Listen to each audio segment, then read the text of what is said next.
Okay, we are live. Let me get. Hey, everybody. We've been fooling around trying to do some utility stuff here and wound up going over. We were going to come up earlier. That's all right. We're scheduled for now. And let me shut the volume off there, and we're good to go. All right. We made it. This is Dina, everybody. Dina's Hey, my new guys. sidekick. My new sidekick here on YouTube on Sunday nights. We gave her a test run on Monday, and it was so good. Lucas dropped in, and we had a nice chat, which has since become a video. Oh, excuse me. So let me try to modulate my voice. I got a mic on my lapel, so I don't need to holler. But I do have phlegm in my throat. I feel All you on that. right. The allergies in Florida is horrible, so I feel you on that. Yeah, I don't. I let's see. Let's see who's here. Guppy Love, Sandra Cron, Ralph Bob S. Your fishy friend. Now those were all people who were here much earlier. Jenny's here, and she can't wait. Oh, you know what? We need the timestamp. Let me do that. I've got it Timestamp. on my end. Okay, I did not have it on my. Is there anything else I need to do?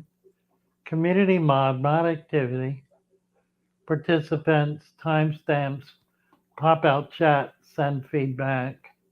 What else is there? That's it. Anyway, we're trying to get Dina set up so that she can pass out wrenches, and we couldn't get the command to work. So we'll just keep working on that.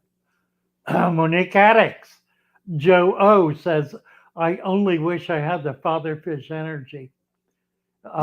It's Don't we all? it's Joe. It's like the other Joe. The other Joe. Yeah. The Joe who one day is full of vim and vigor, and the next day can't remember his name. That Joe. It's sort of like that. Mark Seide. Hello, Father Fish from Spring Hill, Tennessee. Love your channel. Your method has changed my life in the fish keeping world. Love it. My tank basically takes care of itself. You know, it's interesting. I don't know if you noticed it, Dana, but there was a fellow on Discord earlier today in the oh, Ask, Ask for Help channel who was bad mouthing the father fish system and Oh, that's saying, horrible. yeah, oh well. He was saying, why won't you allow other people to express their ideas? I mean, it's a free society, right? So, folks tried to explain that he was just vulgar about it. He was obviously just trolling. But it kind of raises an interesting point, which is that the people who the people who have trouble with the system that we've developed and are teaching haven't tried it, at That's least true. not honestly. If you try it honestly, it works 100% of the time. Now, there's another fellow who just came up who set up his tank and then added the stem plant pack. And he's had mixed results with his stem plants. Well, I have too, but I've also had other tanks in which every one of the plants grow like weeds. So I think because it is 16 different varieties of plant that some just don't do well in certain conditions. And there there's not much we can do about that other than try to figure out what the condition is that they're looking for. But basically, my attitude is if if there are some plants that do really well in your brand new tank and others that don't do well in your brand new tank, then put more of the ones that do well in your tank in your tank. Exactly. Yeah. And I follow the mean, steps exactly. Don't make up stuff. yeah, don't make up stuff. Exactly right. And that's the biggest problem. Somebody will say, "Oh, I somebody was talking about putting dirt in your aquarium. I want to do that." So I go out to my backyard and I get a bucket of dirt and I dump it in the tank and I fill it up and it's a disaster. It's a mess. What are you talking about? It's like that. It's Yeah. no sense of protocol, no sense of trying to do anything an appropriate way. It's just Yeah. full steam ahead with the brain turned off. Yeah, and that's not gonna work. You gotta follow the instructions. I mean, the directions are Right. right there on the supplement. It's easy to follow. If And I can what's set it then up, anybody can. and the thing is once you do that, once you nail it and figure out how to do it, then you can play with it. Then Yeah, you can try absolutely. all kinds of things. Like for example, I'm working now. I'm trying to get my next tank set up. I can't do it because I bought stands, and the stands. I don't know if you can see them. Where are they? There's Oh, one that back is there. nice. Well, Oh, that's yeah, they beautiful. are nice, except that the tanks don't fit. Oh, no. So they so they got to Oh, come no. back I and didn't even realize that till you said it. they got to come back and add some sticks to it to get it to fit. That'll happen this week, and we'll get them. Anyway, once I get a tank I can work with, I'm gonna try very fine sand. I just got some in. I ordered a bag of super fine sand, and what I'm gonna try to do is rather than 2 inches, I'm gonna try 1 inch and then half inch on one side of it. I want to see if that finer sand will allow me to reduce the depth of the sand and still be able to keep the soil down under the sand. Now, If that's an that'll interesting work, idea. It looks like it would work. it should. It should. Yeah. I've done fine sand before, and it's always been extremely effective. Surprisingly so, because you would think that being very fine, it would compact, but sand does not compact. It's sand is not smooth like a marble. Each individual grain is not smooth like a marble. It's jagged and sharp. It's broken. It's actually broken rock. It's crushed broken rock, like broken glass, so that it's got angles, and when it touches another piece, it's touching on the angle, and that's leaving gaps. And those gaps don't.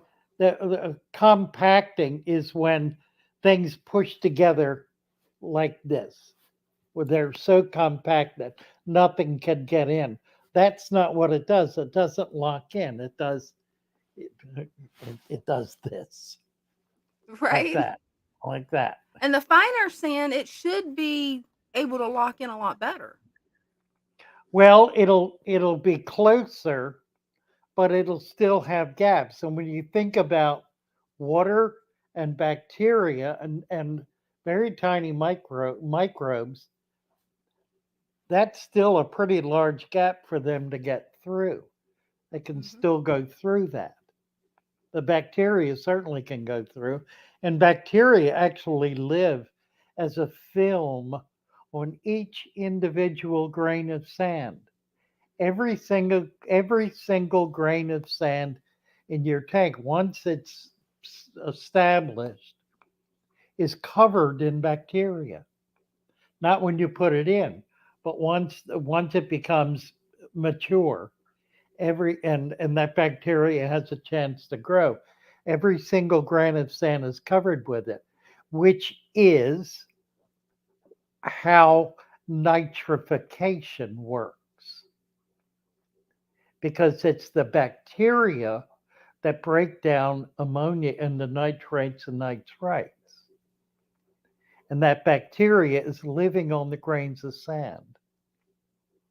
So as the water passes by, it's pulling in the ammonia and releasing nitrites, sorry. And then other bacteria will pull in the nitrites and release nitrates. Now, while the bacteria is doing that, the plants are also doing that. They're also pulling in ammonia, but they're doing that triple conversion in their own system. They're converting it to nitrate, nitrate, and sugars. So they convert to sugars, which are then energy for the plant to be able to build whatever it's building. If it's building roots or stems or leaves or flowers, it then pulls hormones out of the substrate or out of the water column. If it's feeding in the water column, pulls hormones from other bacteria that are outside the plant that have been signaled by the bacteria in the plant to generate the specific hormone they need in order to grow roots. And then when they grow adequate roots and begin building stems, it'll send out a different hormone that will cause bacteria in the substrate surrounding the plant to create the hormone that's needed for stem production. And they absorb that and build stems and so forth. So it's a it, it's a an intensely complex process that goes on naturally, which is short circuited by the introduction of fertilizer. So you put fertilizer in there, you cancel out the hormonal activity, and you create specific nutrients in abundance, which the plant has no choice but to take in.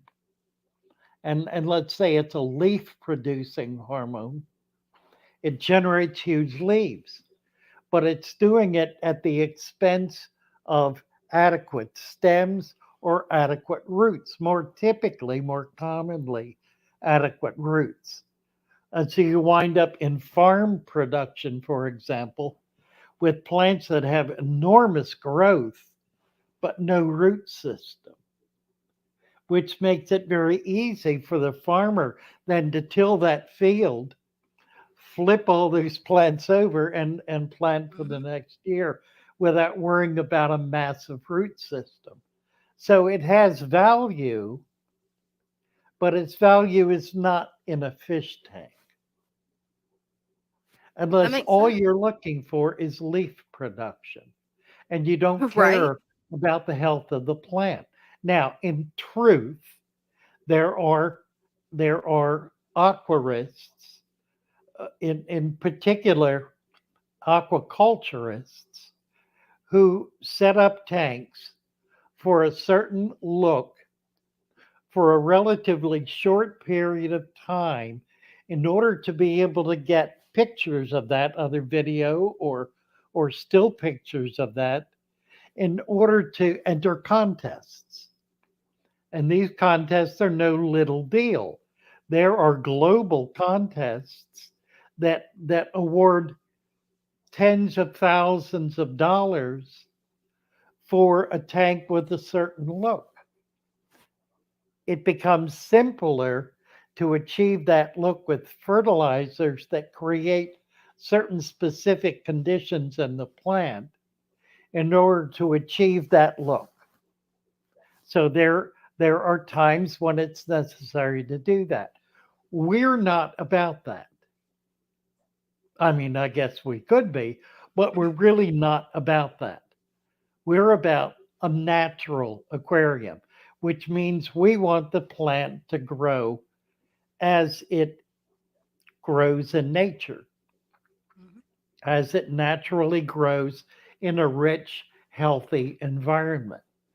So, our attempt is to create that rich, healthy environment in order for the plants to be able to grow naturally.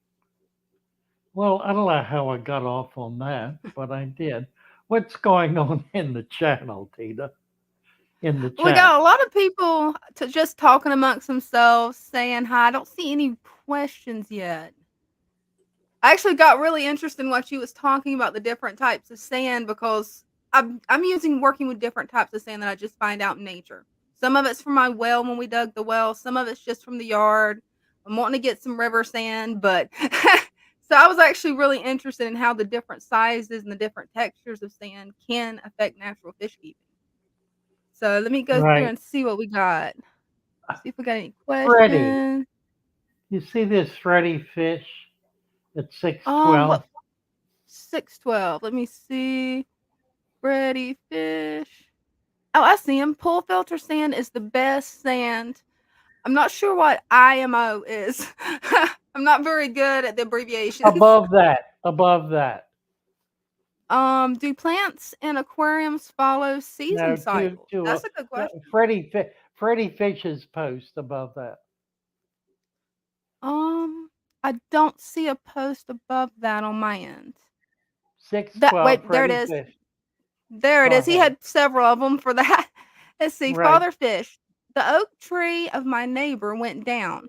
My backyard is now full of oak wood. We'll we'll let it die for a year so I can use it. I'm excited.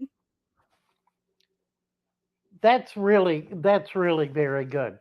And a year with an oak, a year might not be long enough. Now, if you're dealing in twigs and small branches, it will be long enough. If you're dealing in something larger like a root system, for example, and it's typically the root systems of trees that are the most desirable in an aquarium because they have the better the more interesting appearance. They tend to be thicker and denser, so a year might not be long enough for that root system to thoroughly dry out. In point of fact,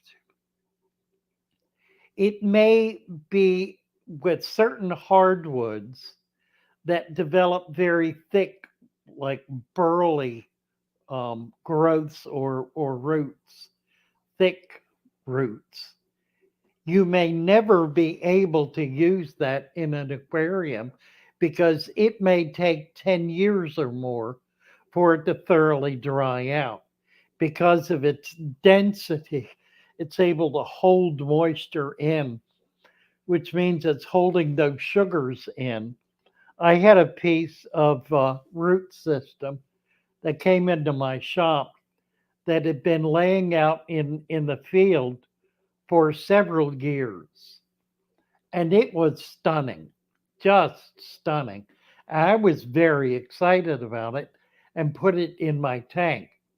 Over a period of about 2 weeks, the water became increasingly tannin. That didn't bother me, but then fish started dying. It was releasing enough sugars that were burning up the oxygen at a rate more rapidly than it could be replaced and fouling the water. So it's causing bacteria to die, in other words. So I had to take it out. I was never able to get it back out. I put it in water in a bucket. I think I kept it for a few years and tried it again, and it was still hopeless. Boiling it would not have made a difference because boiling it would only have affected the outer surface. even if I got the internal temperature up. You ever cook a steak and how long it takes to get the internal Mhm. temperature? The steak is pretty permeable. A piece of hard wood is not very permeable. It's almost like a rock. The potential exists for it to burst. So it it becomes a potential bomb by heating up a thick, dense root like that. So I gave up on it. But I have had that experience of a root that was too dense to be able to acclimate it to a fish tank. That certainly is not common. That's the only time I ever had that happen. Oh, Carly Pug says, when a YouTuber mentions the word trimmer, I move to another video. That's funny. Yeah, I don't like to trim. There are lots of people with father fish tanks who trim routinely. I really don't have a problem with it. In point of fact, for certain kinds of plants like parrot feather, if you don't want a bare stem going up to the water, you absolutely need to trim, and you need to do so very routinely because the nature of that plant is to reach for the air. And once it does, it drops every leaf below the water because those leaves are worthless to it. It has achieved what it was looking for, which is to get into the air where it can breathe more easily. It takes more energy, if you will, for a plant to take air out of water than to take it out of the air.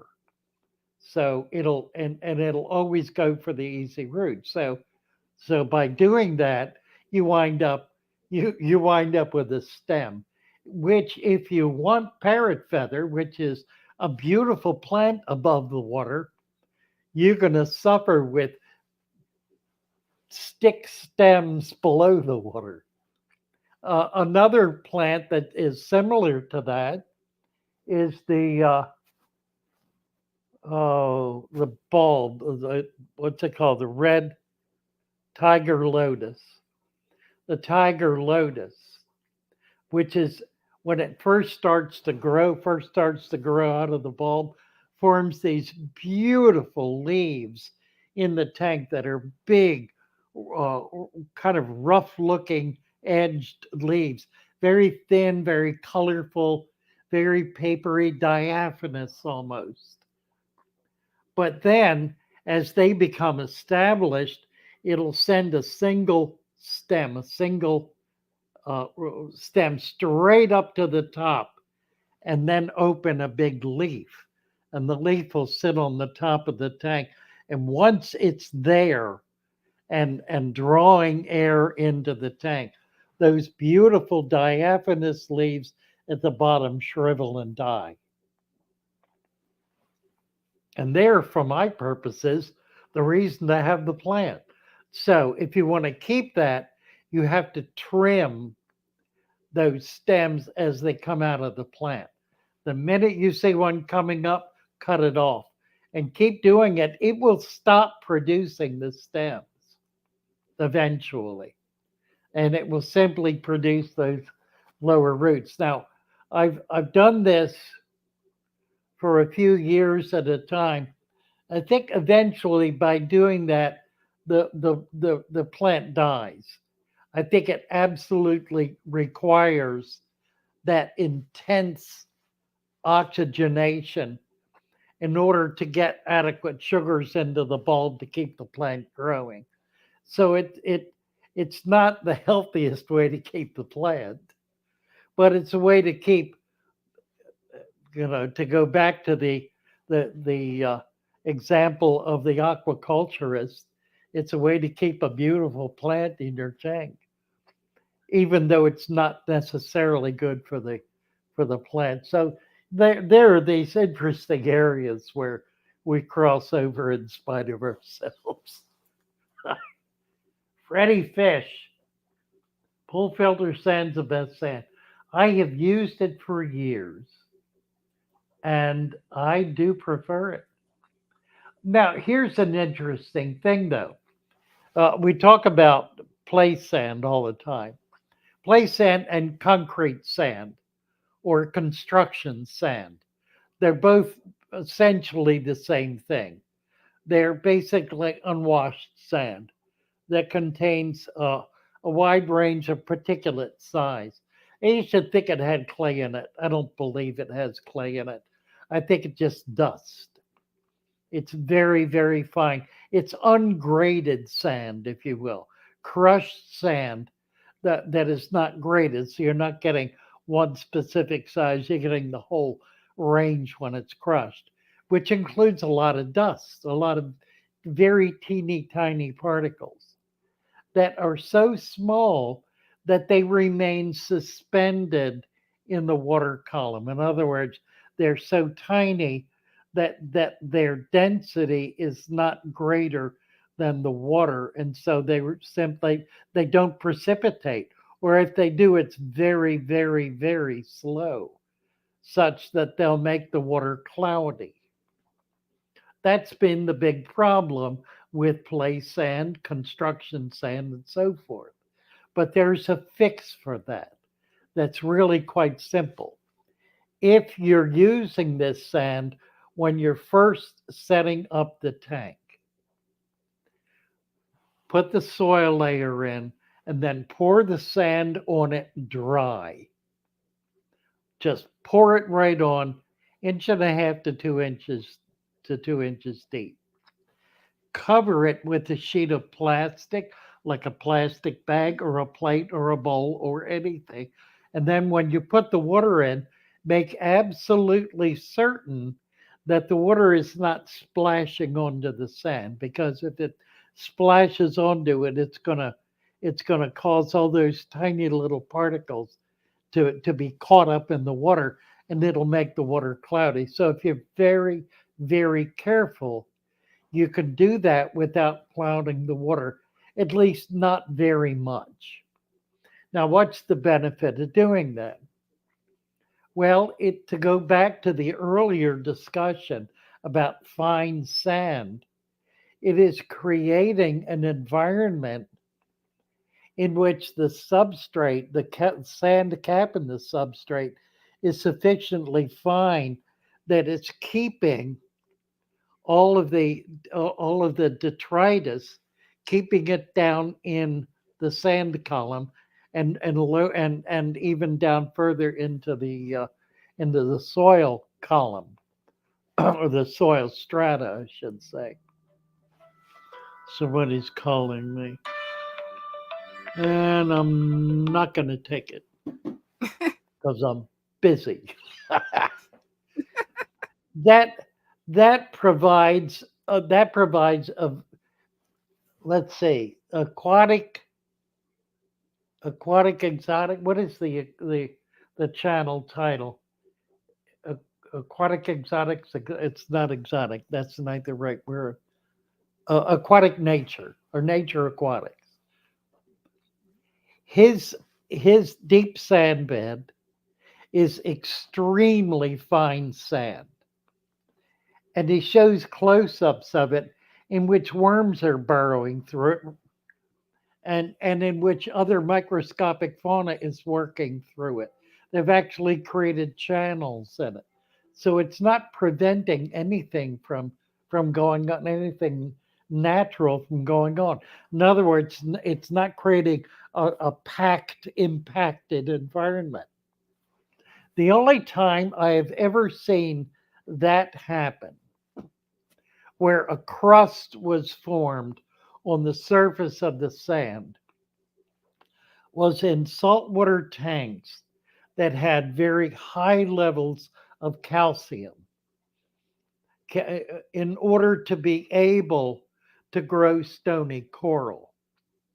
Now, by very high levels, I mean levels so high that even after the coral absorbed the calcium it needed, it was still still a very heavy calcium level. And I've seen that work with a shell bed, like a calcium shell cover, in which those shells both dissolved and congealed. They dissolved and then they hardened together like a crust, like sugar would do. If you wet sugar, it'll form a crust. Calcium will do that as well. And that crust will be sufficiently dense that water won't be able to pass through it. I've seen that. I've had that happen in saltwater tanks. Never had anything comparable happen in freshwater tanks. So where are Actually, we? Darb Wire at 626 asked a really good question. Father Fish, could you discuss oxygenating water and the need to adjust based on the size of the tank? Sponge filter versus air stone versus power head breaking the surface.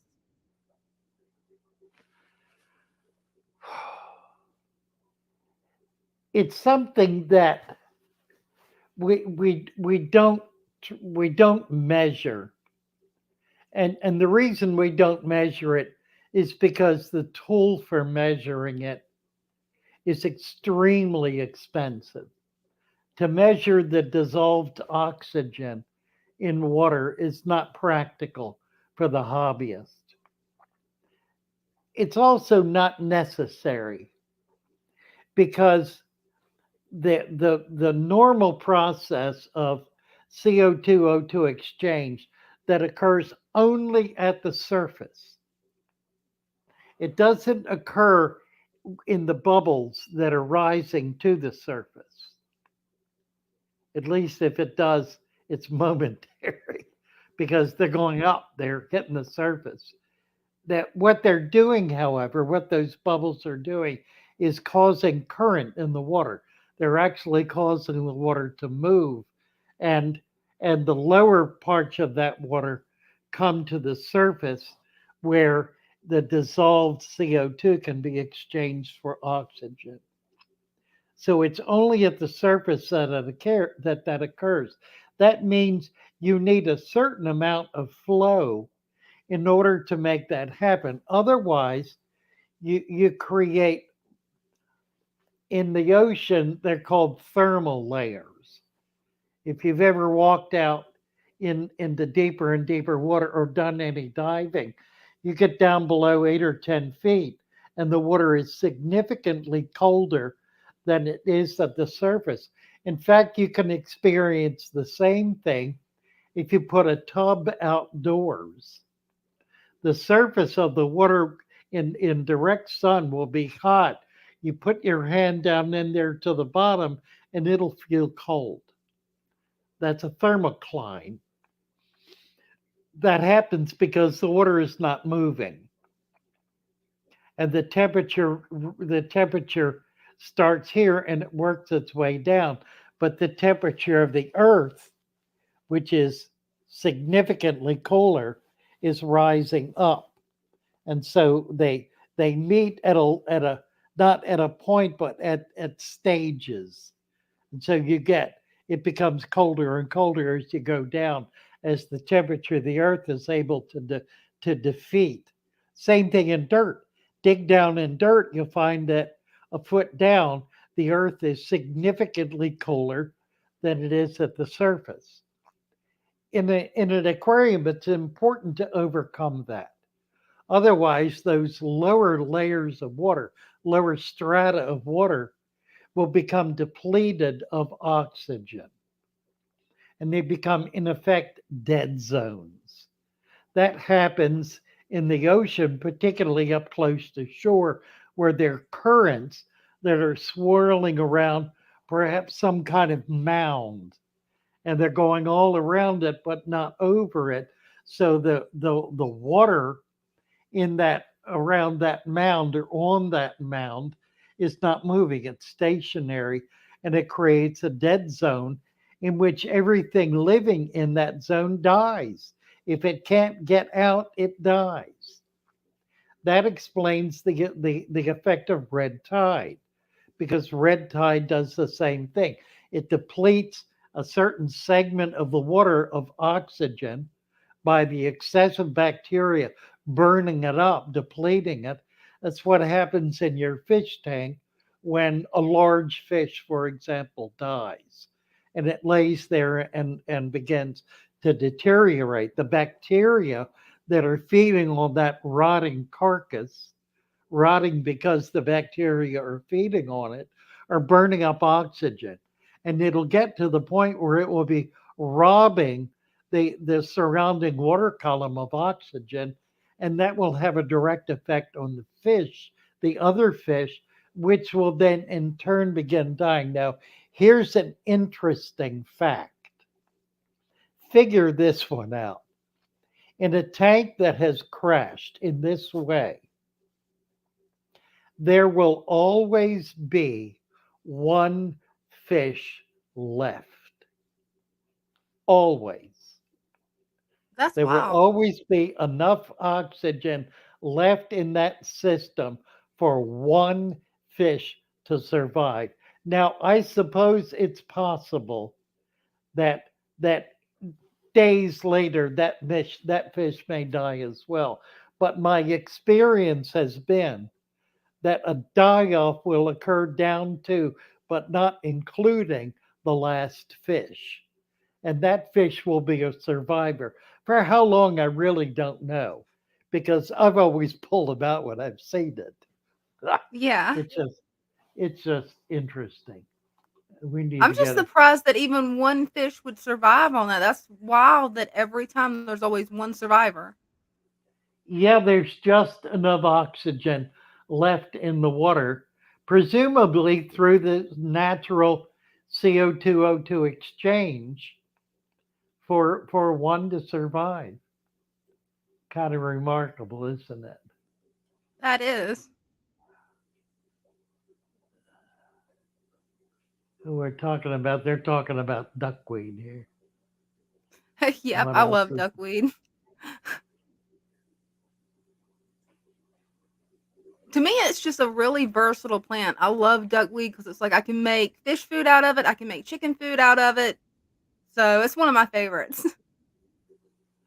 Let's see. Water lettuce is nice too. I don't know, frog bit's easier. That's one of my other favorites is frog bit. Hmm.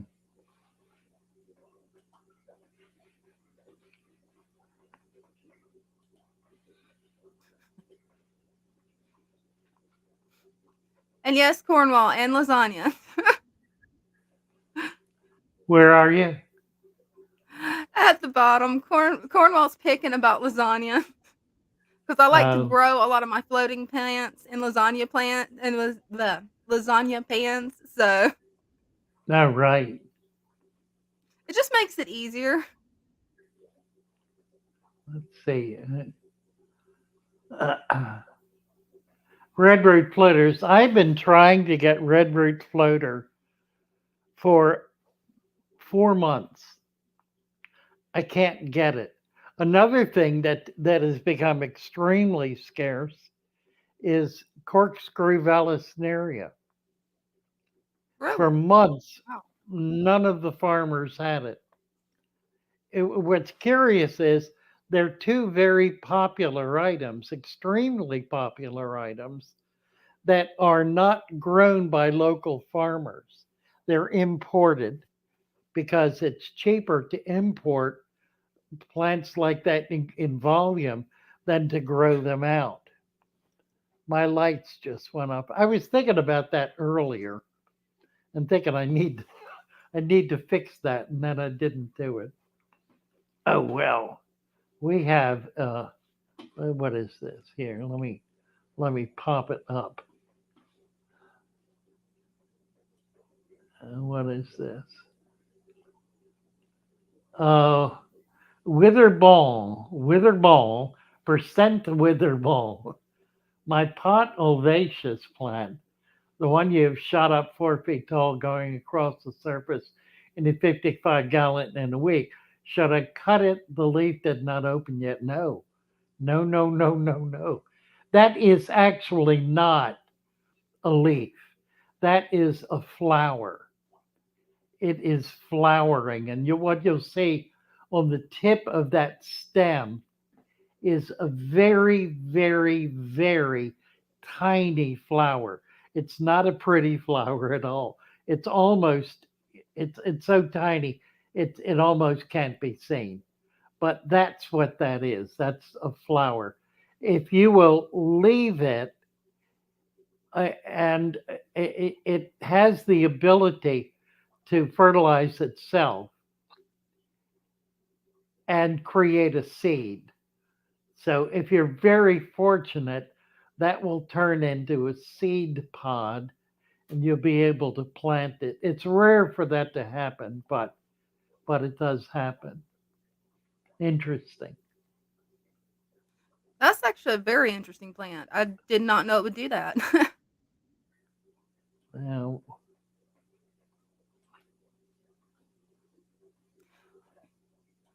I'm having Daniel trouble here. Ingalls Daniel Ingalls at 636. He wants to know, how about guppy grass? Is that a little less messy compared, I think, to duckweed? I can't scroll down. This is weird. I don't know what's going on. I think maybe I need to let me try Yeah, we've this. kind of got gremlins today. Yeah, I think.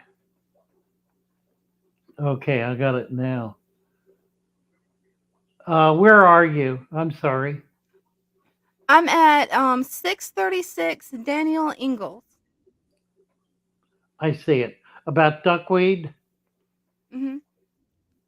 And he was wondering if guppy grass might be less messy.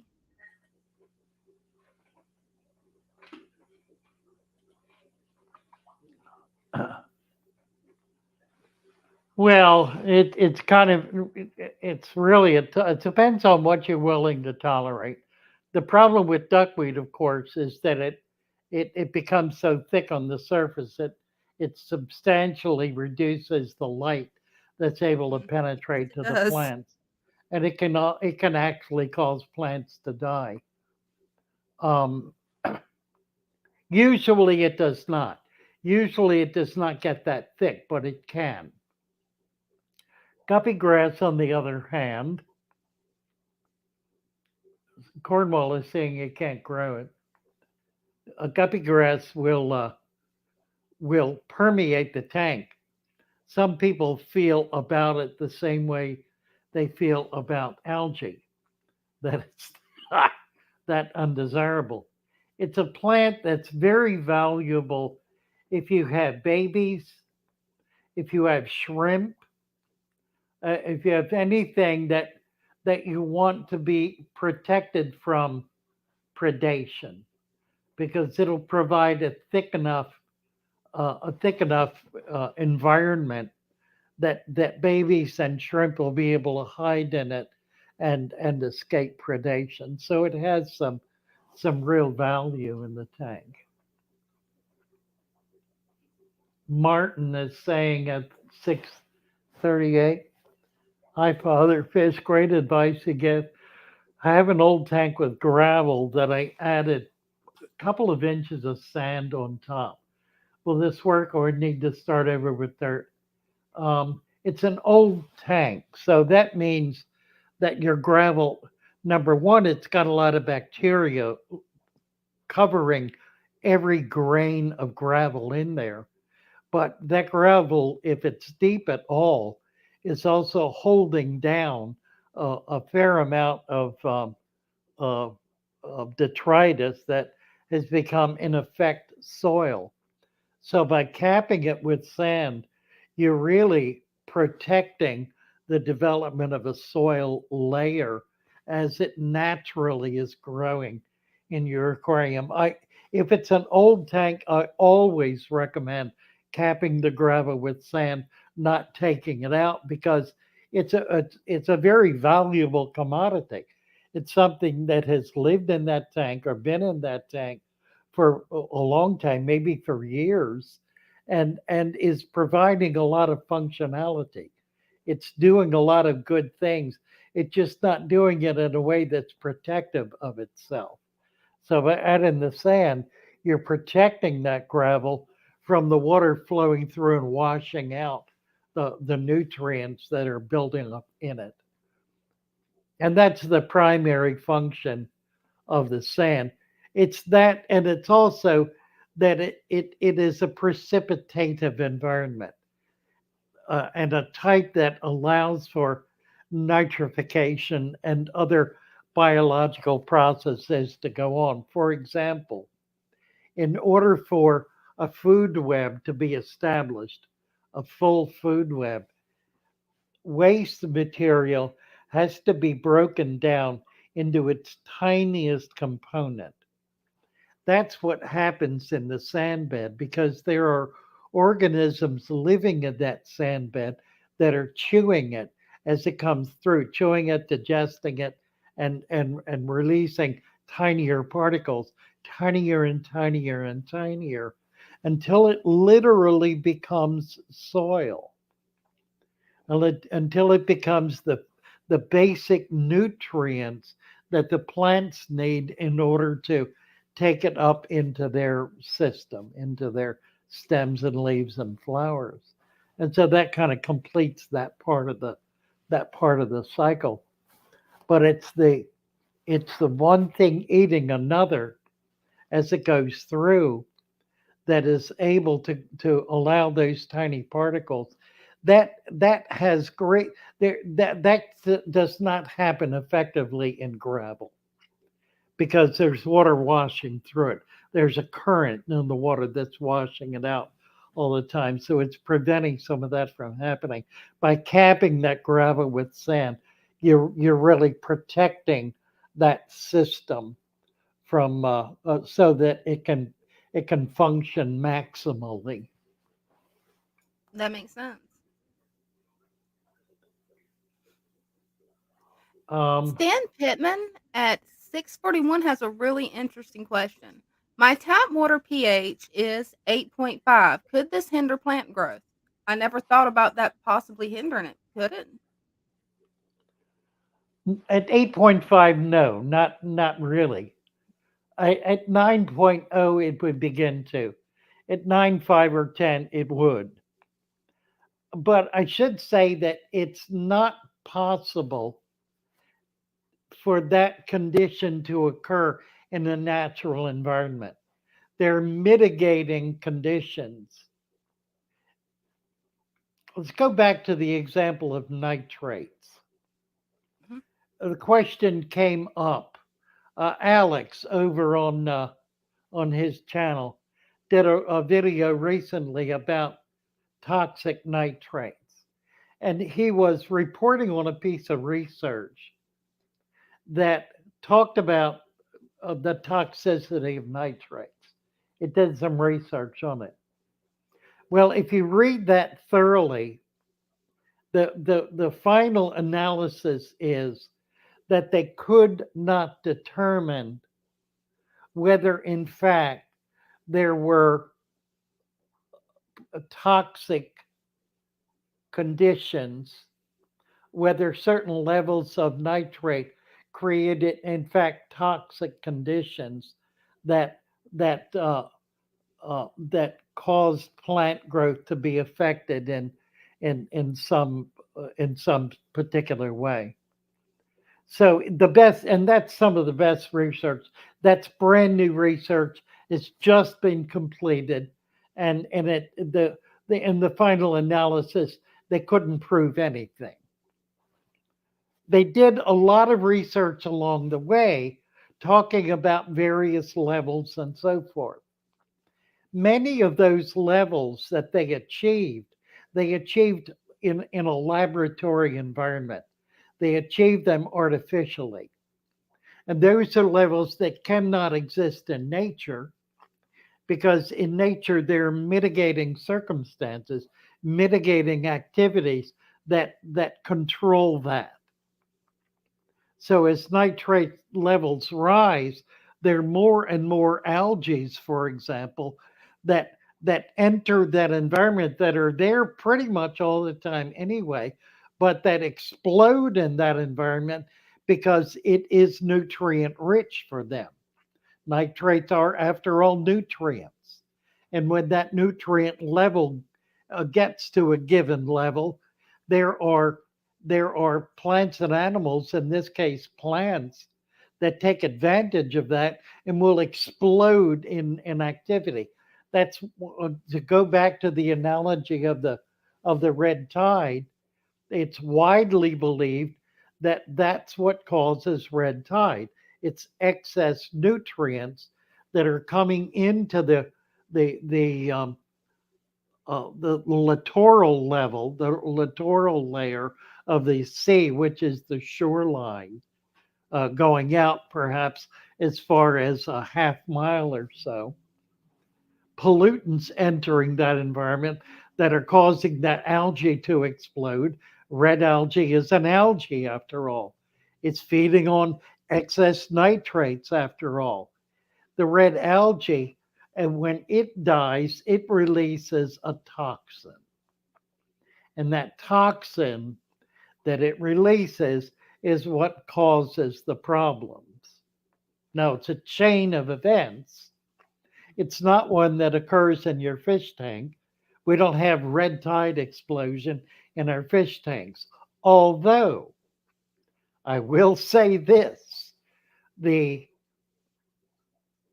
uh, the aquarium in Sarasota, Florida, the name of which escapes me. I've got the old man's disease. The things I can't think of, it'll come to me. It's a private. It's not an aquarium. They maintain an aquarium. It's a research facility. For a period of time, they were they were um, they were filling their aquarium. They've got some million-gallon aquariums with big fish Wow. in it. That was an open system. They were pumping water in from the Gulf and not very far out in the Gulf into those tanks. One year they got red tide in there, and the Ooh. red tide exploded in the tank and killed all the fish. So they re-engineered their system to not make it an open system anymore. So theoretically, it can happen if you happen to have a million-gallon fish tank. Barring that, it probably cannot. Nevertheless, the issue is that at given levels of toxicity, there are mitigating conditions in nature that prevent that toxicity from overwhelming the system. That's simply a function of nature to protect itself. When we look for that and try to discern what that is and how that's happening, we can take advantage of that in order to be able to maintain the health of our aquarium. Very often, it's little more than having adequate buffers in your substrate. When I mix up my substrate, I have substantial buffers in that. What the buffers do is maintain a pH level of between 7 and 8, typically around 7.5. Now, that can go the other way, but that's mitigated by other factors, the same as nitrates are mitigated by other factors. Acidification mitigates high pH. Acidification is the deterioration of plant life, of plant material that mitigates a high pH. So the buffers can maintain a balance in there. And by adding certain buffers along the way over an extended period of time, you can maintain that. But that's a balance that nature establishes in all of its environments. Now, in some it's higher, and others it's lower. It depends entirely on the mineral content of the soil.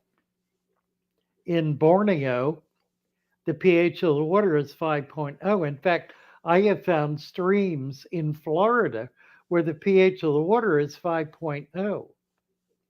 And would you believe there are mollies thriving and spawning and growing in 5.0 water in Florida? So don't give me any guff about how fish cannot adapt to their environment. That's a brackish water fish, is the Yeah, molly. And it has adapted to the most extreme freshwater conditions. that's wild. Isn't that wild? I was That is shocked wild. when I've been collecting in that ditch for some time, and I finally tested the pH. I was shocked. I was getting ellisoma in large numbers. Now, ellisoma is ostensibly a saltwater fish. Who knew? It was never listed as such, never assumed to be such. But there also were large numbers, large numbers of species of plants growing in that water. That's not supposed to happen either. I talked with a Florida biologist about it, and he said that comes off the lake region.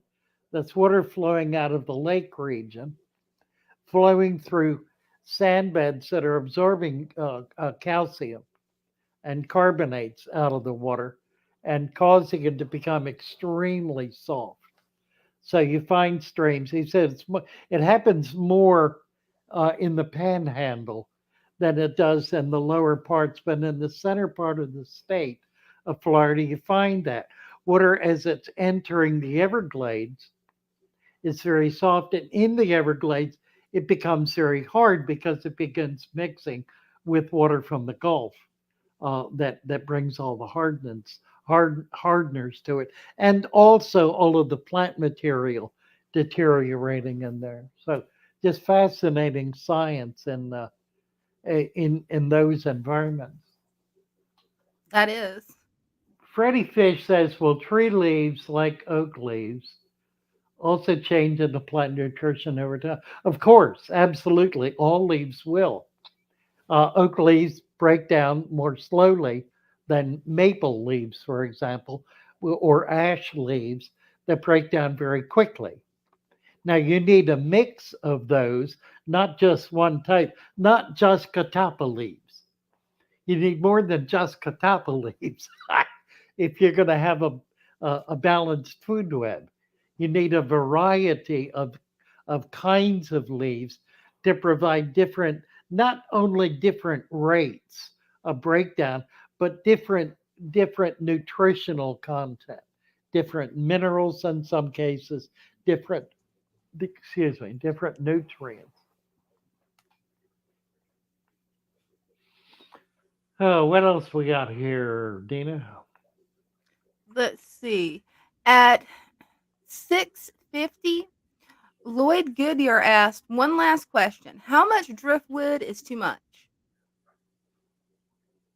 Ah, how much driftwood is too much?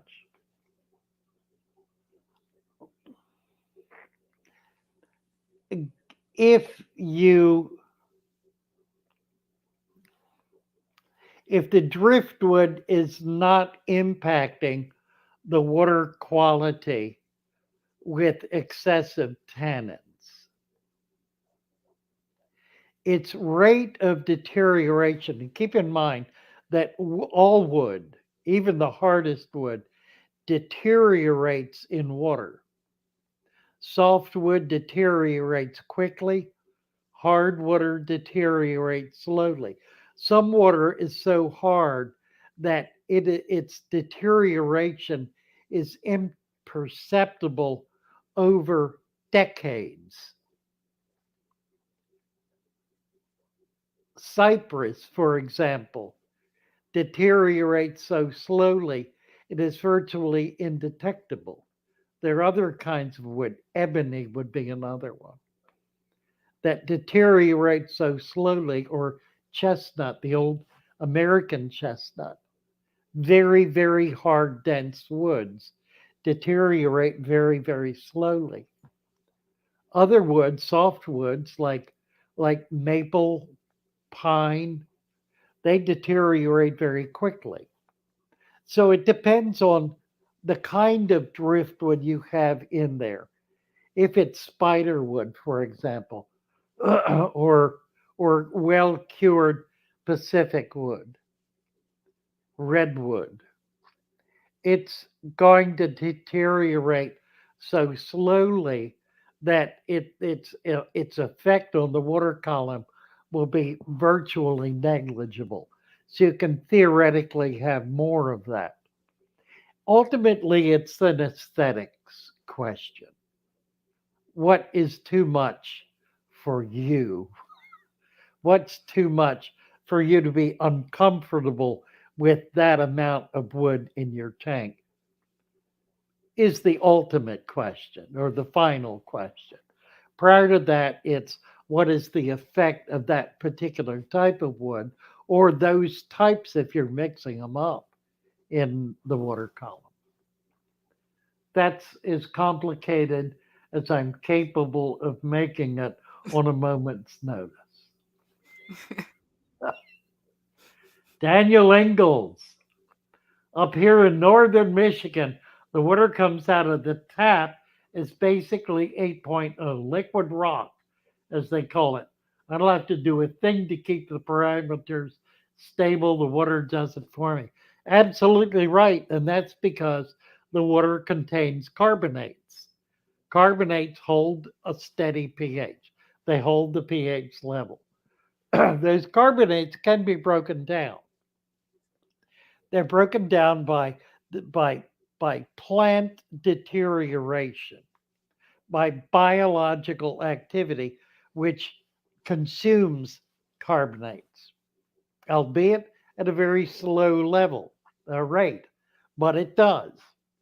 So that in time, given no other means of resupplying those carbonates, that water will tend to become acidic. Now, in a pond in nature, that can happen. Excess plant life can and the buildup of a strata at the bottom of the pond that effectively seals it from intrusion by the soils below it can create an acidic environment. It's not really all that uncommon. What mitigates against it is a stream flowing into the pond, a spring flowing into the pond from below.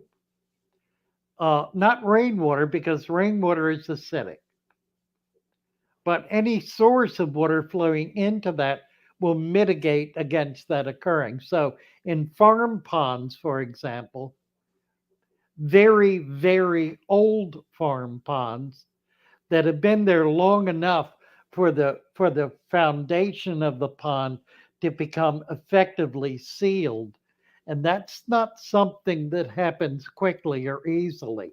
That's a function of detritus compacting to the point where it becomes almost clay like.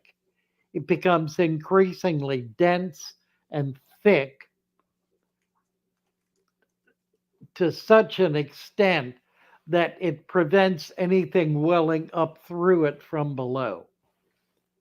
That pond can become acidic because it will only have going into it the plant material that's growing around it, plus whatever bales of hay the farmer throws into it, or if the for that matter cattle feeding in it, drinking from it, wasting in it, eating plants out of it, and so forth. That can become acidic. It would take about 100 years for a large pond, not a little one, but for a substantial, like an acre or better pond, to become acidic. And that's a bit of a guess, but it's probably not far off. What else we got here, Dana? Let's see if I can find some questions here. Let's see. Cornwall is saying we will break you, Dana. Not hardly. This He's trying. this gal is ahead of the curve. She's way on top of you, Cornwall. Way on top. She's so far up you can't see her. He's almost made me laugh a few times.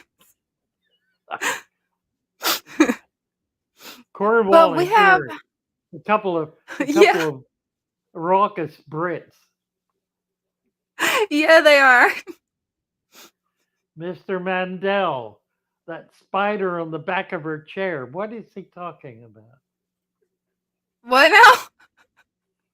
Okay, there shouldn't be any Mr. spiders in Mandel, here. 201, 701. Let's see. I was scrolled up. Let me scroll back down. That's funny. Yep. Stan Pittman said, "We have a mission. We are coming I for you, see Nina." that. Ah, I see that. The Mr. That's and sweet. Mrs. Fishbone. This is a happily married woman, I want you to know. Do you have children, Dina? Not yet, no. Not Have a yet? few godchildren though that I fostered. I know you will. I know you will. It's a lovely young woman who's happily married, and I'm too old to be her grandfather. And that's probably true, actually. I don't Amrod, know. is it, well, I'm 83. How old are you? We shouldn't ask. 37. 30. Oh, come on. I For real, yeah. honestly, 30. Are you really? You have Mhm. maintained your childlike innocence and beauty. There- Well, thank you. I met a 37-year-old woman this morning who's divorced and bitter, and it's so refreshing having you here because you're not divorced and you're not bitter. Well, thank you. Yeah, actually, I've got my Uh, husband on there. He's one of the ones that's one of the mods getting rid of the trolls. oh, bravo, bravo. Who is he? Dean Are you, Staggs. what Yeah, is that's he? his YouTube name and his actual name. He's on there somewhere. There he is. Oh, He just said hi. Zen and Jag, Tron Gamer. See, nope, he's at 703 Dean Staggs. Let me get down to it. Amrod needs a wrench. I guess I'm stuck passing out the wrenches. We need to get this figured out so you can do wrenches.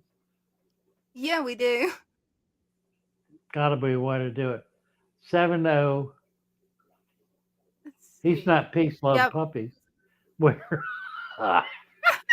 Peace Love Puppies. Carly Twig. Henry Bogart. What is this? I don't want to read this stuff. I never know what I'm going to wind up saying. Right. And You that's never happened. know. William Avery. Will hornwort grow in rainwater? That's interesting. Um, well, rainwater sitting will absorb nutrients, and those nutrients will supply nutrients to any plants that are in there. Rainwater does not have much in the way of nutrients in it, but whatever it's collected in does.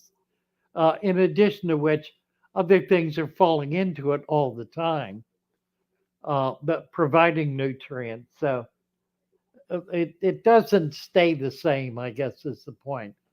Wherever it's collecting, things are falling into it, even if it's indoors, but most especially outdoors.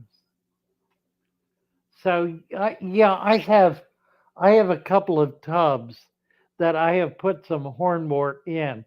It's slow, but it's coming. I think they've been set up for about 6 8 months. I think when the spring comes around, we're going to see the hornwort begin to explode in there because it will have dissolved enough nutrients from leaves falling into it and so forth, um, to be able to provide nutrients to the hornwort that's in there. Hounds of War, Father Fish question here. All right, let's have it. Horns of War.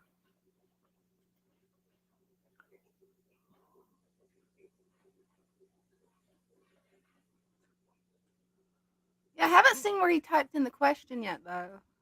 I know Foxy is here. Hey, Foxy. Happy to see you. I just got a box of axolotls eggs from Foxy. On they came on Friday, and they're still small. They're still little crescent looking things. So they haven't developed enough to be tadpoles yet. I guess they're called tadpoles. They look like tadpoles. Um, but I've got enough of them to be able to set them up in some different environments. So that's what I've begun to do to try to set up some places for them. So we'll see how all that goes. Some of them I'm going to release in uh, one of my uh, resurrection vats. It's thick with resurrection material, so we'll see how they do in there. Others I'm going to be feeding directly. I'm hoping I'm waiting to get some microworm culture. I may need to order it to be sure to get it in time. And I've also have ordered hatching decapsulated brine shrimp eggs, which I prefer to use to be able to feed the babies.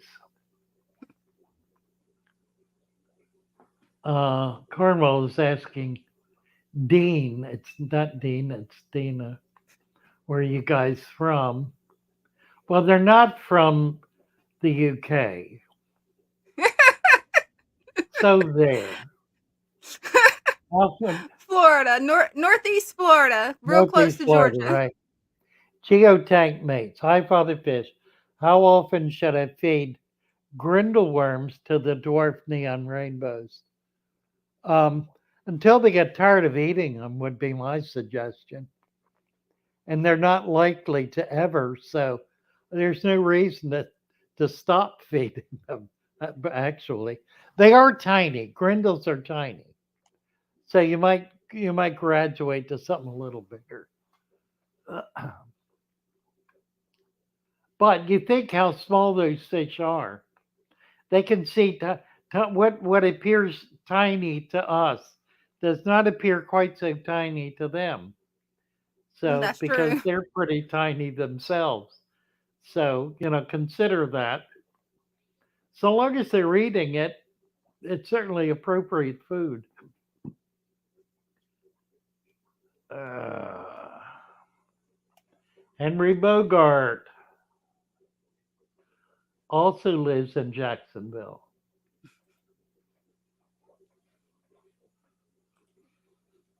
We'll give him a wrench. Oh dear. By the way, fair warning. I preached this morning, and my sermon was about Judas, and I'm going to post this little epilogue on my channel, and it will drive some away, I'm certain, but it will Hey, I look also forward to attract watching it. others. But what I've noticed is that the half a dozen or so people who are deeply offended by posting sermons that I have preached because that is part of who I am and it's my channel and it Hmm. represents me and that is a partial representation of me. So it is perfectly appropriate for me to have that on my channel. Those who are driven Absolutely. away are more than compensated for by the hundreds who are drawn to it. So, Leave Absolutely. It's if you your channel must. and you've got to be yourself. Absolutely. I agree with you 100%. And I Yeah, love your sermons. I don't have a hard time doing You just got that. to be Part of yourself. That's it. that was part of the problem with Judas, you see, was insisting on being himself and not surrendering himself. So That's there true. are problems with that mentality. Nevertheless, true to yourself, I look forward to seeing spinster. it. You go, spinster sister. Right. Preach on, says Detective Lopez. See, there you go. Mountaintop That's fish. it. There you go. You got way more people who love it than hate it. I know it. I don't. I know it. You don't like them because you love them. You don't like them because you love them. I don't know what that means. You talk about puppies. What? Peace, love puppies. You don't like them because you love them. Okay. I don't know what that means. Yeah, I'm I not sure missed it. either. Huh? Yeah, this goes by fast sometimes. It does, doesn't it? Let's see. Amrod is saying, I have 5 coolie loaches, 3 striped and 2 black. The black are more active than the stripe, but why do they glass surf? And how do I know they are fed enough? Well, anytime a fish glass surfs, it's because they are trying to get out of the environment they are in. And they're blocked from doing it. They're being stopped and they're looking for a way out. They go side to side. They more often go up or down because that's typically a block. They can get up over it or under it. But in the case of an aquarium, they can only go over it by getting out of the water, which if they're smart, they won't do. But some fish are not smart that way. And they will That's true. assume that by jumping over that hurdle, they're going to land in water, that the hurdle is simply in the water and not containing the water, if you will. They don't get that. That's one of the finer points of aquarium keeping that fish learn only over an extended period of time and only if they are fortunate enough to have been found on the floor before they dry out and die or put back in the tank. They may do it again. Some fish are pretty dumb. They don't get it Yeah, right they are. away. If they're fortunate enough to be rescued 2 or even 3 times, they may give up that notion. They may decide, aha, I don't want to, I don't want this to be that anymore. They get the Right? connection, you see. Sometimes it's hard to get the connection. It has to happen a couple of times, even with us. I mean, we don't always get the connection until we mess up 3 or 4 times and then, oh, oh, oh, oh, I get it. If That's I about trip it. over that rug, I fall. Now I understand. Oh, let's see. Jas says, Father Fish, I had a question was overlooked at 6:43. That was half an hour ago. Is that something you can do in your style of tank life? Now, had you done other than refer to 643, I might have been able to answer that. Now you have forced me back to 643, which I probably am not going to be able to do because that's way in the world back here. I'm at 650 and still scrolling. 643. Who am I looking for? Word.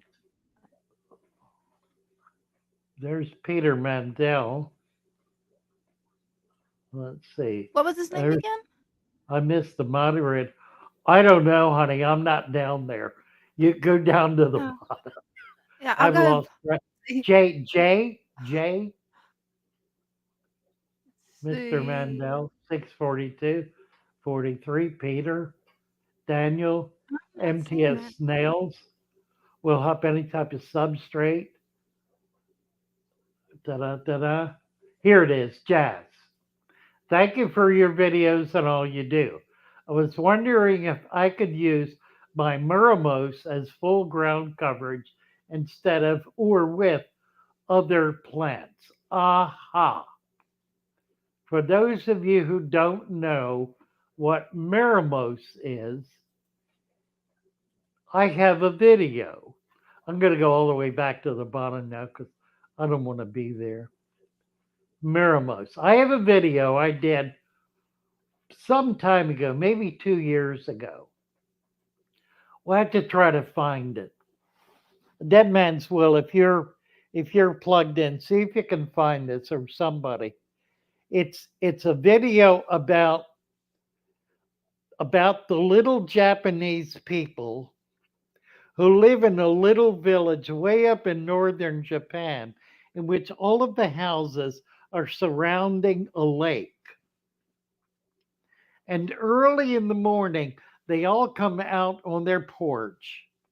And as a community, they go down to the lake, to the edges of the lake. They go out into the water and they reach down and they pick up little tiny balls of algae and they roll them up and they leave them there.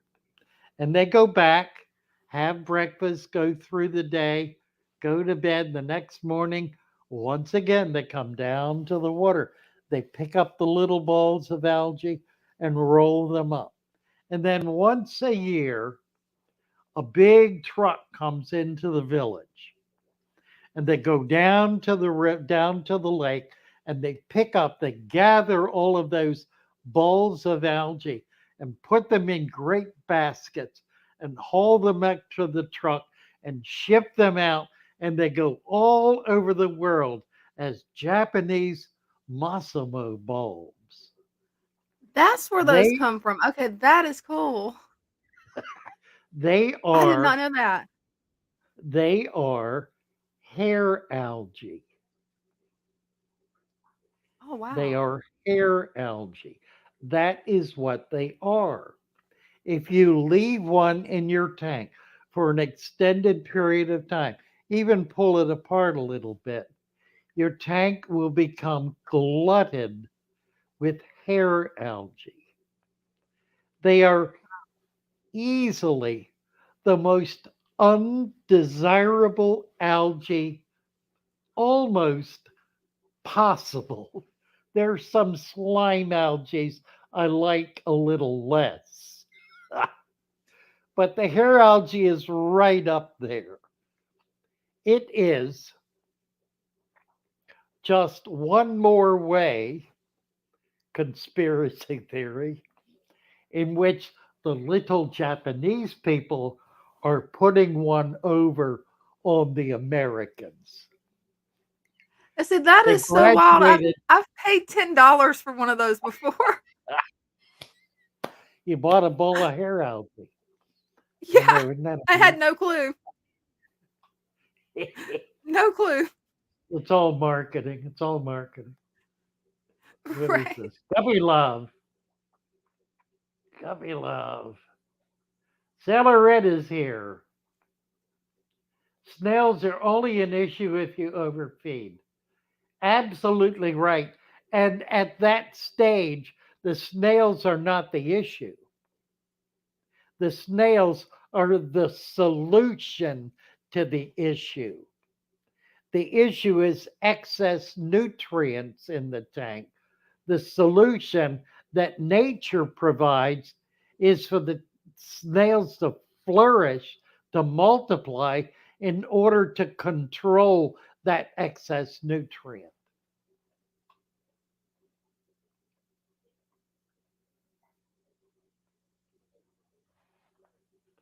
I should do this is interesting. What is this? Natasha Williams. I need to give Natasha a wrench here. Okay, Natasha, what do you got to say for yourself? When I'm doing this, you should be reading it. That would be better. My dad kills fish each water change per month. He's convinced only having fish and filter and nothing else is the key to clear water. We think he takes too much water out and he tips. Why don't you deal with this, Tina? What would you say to Natasha's father? I would say you really need to add some plants in there and go easy on the water changes. If you feel like you absolutely have to do a water change, maybe do 10%. If that, leave it alone. That's the best advice that I can do because What I do you leave mine suppose? alone and it works What do great. you suppose his substrate is? I'm guessing gravel or bare bottom is what I'm guessing. Yeah, I would guess the same thing. Okay, so what Natasha needs to say to her father is, look,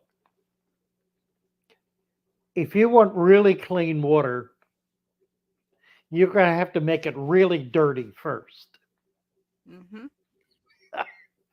You're going to That's have to about put it. dirt in your tank because that's what nature does. Nature puts dirt in the tank in order to make it clear. Without dirt, it can't be clear because everything that makes it yucky just stays there, doesn't get absorbed out. You need something to take it all out. What's going to take it all out? Filter isn't going to do it. That's why you get rid of water, to get rid of excess nutrients, to get rid of all those organics in the water. So what else will get rid of the organics? Dina says plants. Absolutely right. What the plants need, not all but most, rooted plants need a substrate. They need something to hold on to grow in, to get their nutrients out of. In other words, if you really want to keep fish, then you need to figure out how to replicate the environment that fish live in and not create some artificial laboratory um, water change system that's going to keep them in the most unhealthy, unstable condition you possibly could keep them in by dumping chemicals in it all the time and pulling water out of it all the time. That is the definition of chaos. That's why people quit the hobby because they're involved in a level of chaos that eventually breaks their spirit. That's true. It eventually causes them to become so upset and so distraught with what they're doing with these fish in this tank that they can't handle it anymore. Now there are a few people on the web on YouTube who are absolutely gone on 50% water changes every week. They would do it every day if they could. And dumping chemicals in as a matter of course. It's routine. Dump chemicals in, pull water out, dump chemicals in, pull water out. I want you to know that the people who are doing that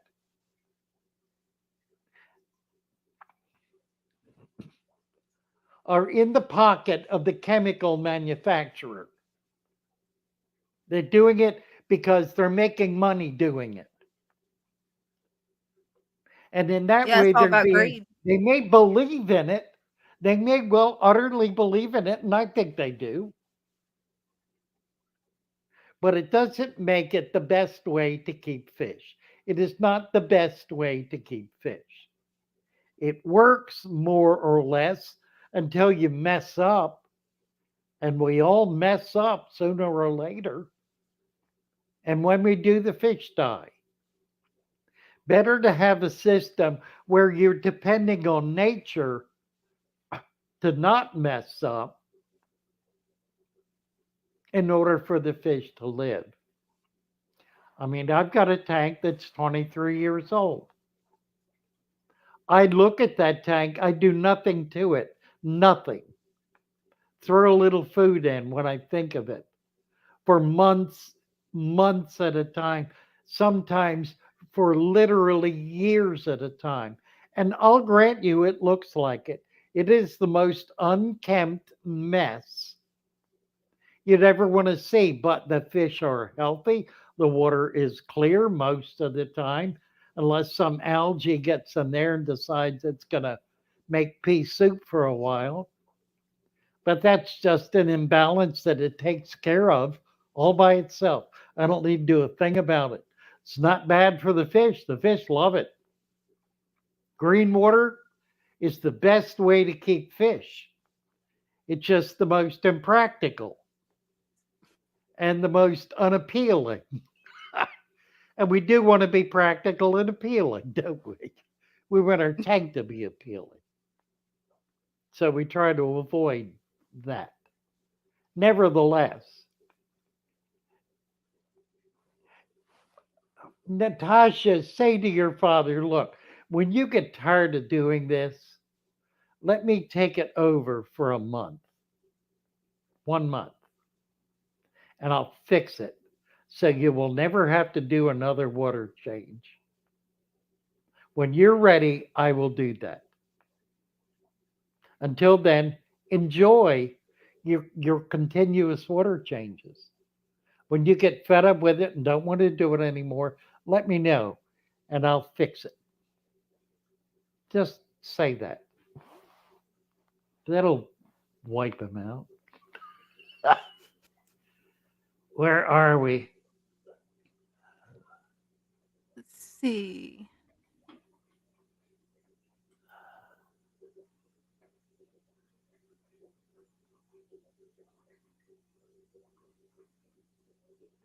Yeah, this goes by pretty fast sometimes. Um,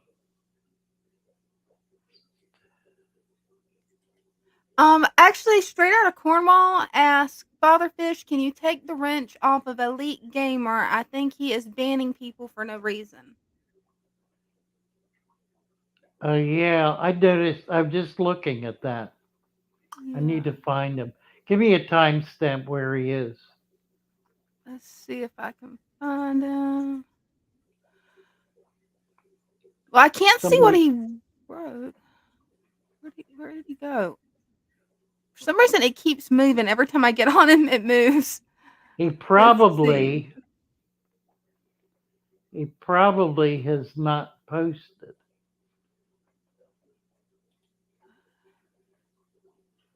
Yeah, I Let's don't. see. I don't see him. Oh.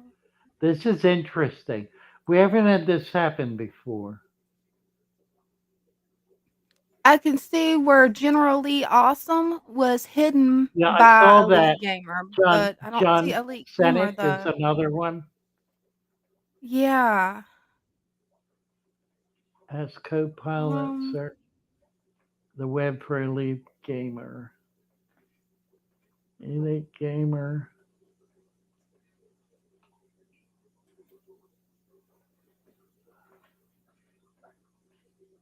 Huh. If anybody can see a timestamp for Elite Gamer's post, please let us know in the I comments I because yeah. I'm not seeing nothing.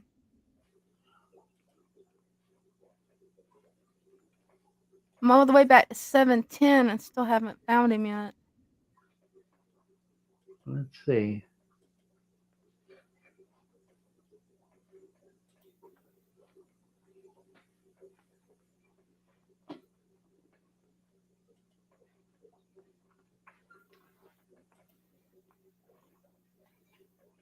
Hmm.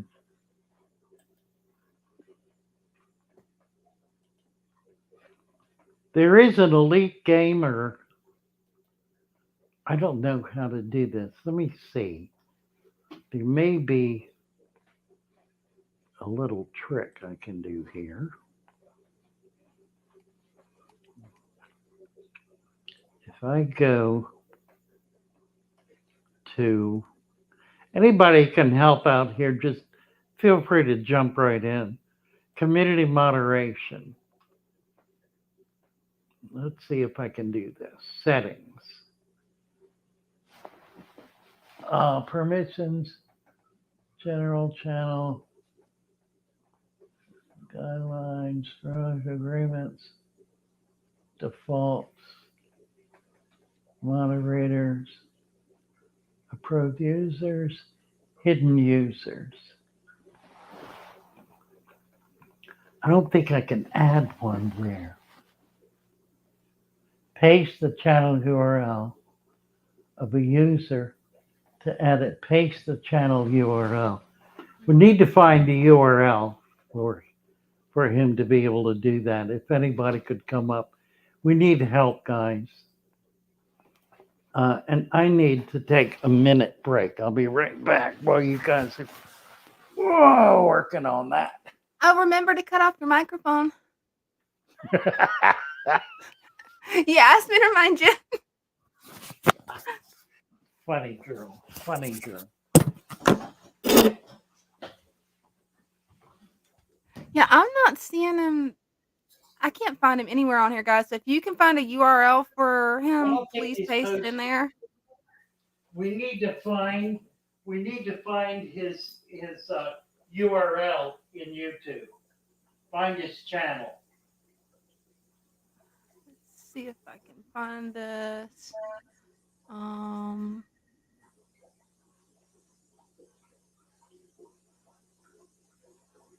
Yeah, I'm not seeing. I've seen where he's banned people, you guys, but I haven't seen anywhere where he's actually posted. I'm going through now. It's like I'm on timestamp 7 p.m. and still have not seen this guy anywhere. Get his YouTube URL. As if anybody can find the URL and post it, that would be awesome. Cause I'm just not seeing it.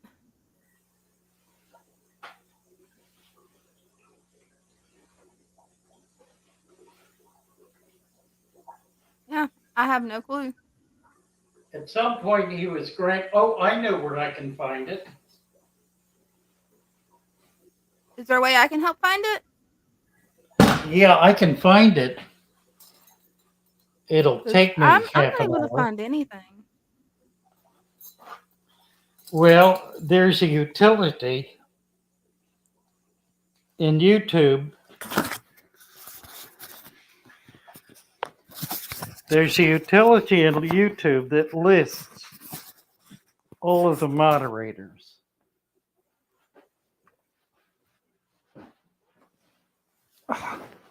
I can go in there and go through the thousands of moderators. See somebody. He just was. Kim was just hidden by Gamer Elite. What's his name? What is his name? Gamer Elite. Or no, sorry, Elite Gamer. Elite Gamer. Right. Okay, I'm gonna find hidden users. That's not it. Oh, hold on. Somebody's saying I missed a message from Straight Out of Cornwall. Can you guys fill me in? Because I was looking for Elite Gamer. Because he keeps banning everybody for some reason. Is it on Discord that he messaged me or on here, guys? Because if he messaged it to me on Discord, I can just send it straight to Father Fish.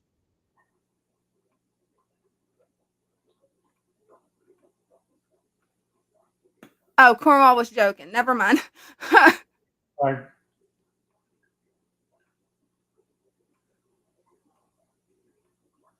I don't know. I'm looking down the list. This list is immense, as you can imagine. Yes, sir, it is. Huh. So somebody has figured out a way to defeat my system. There are 3,452 moderators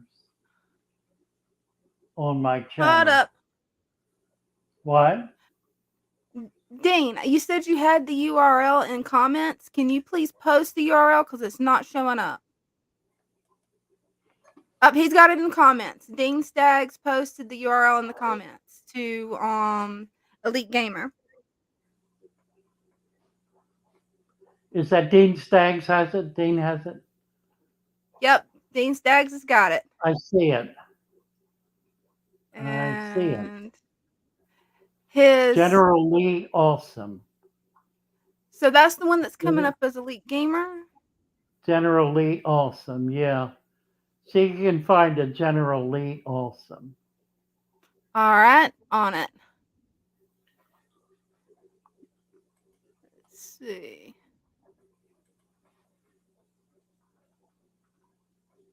There's no content. Huh. Yeah, that's a troll. That's a troll. Right. Let's see if I can Okay. find him. We need to get to General Lee Awesome. Let's see. I can go back. Unfortunately, the list is not alphabetized. That If would it be were, nice if it was, it would but make we'll it find really him. easy, wouldn't it? Yeah. Community moderation. Okay. I Let's wonder. see. Moderators. No, that don't work. I thought maybe Control F would work. I'm sure there's a way to do this, and we're going to learn. We're going to learn how to do it because we need to know how to deal with this. Now that the cat's out of the bag, we got to have a way to deal with it. Absolutely. General Lee.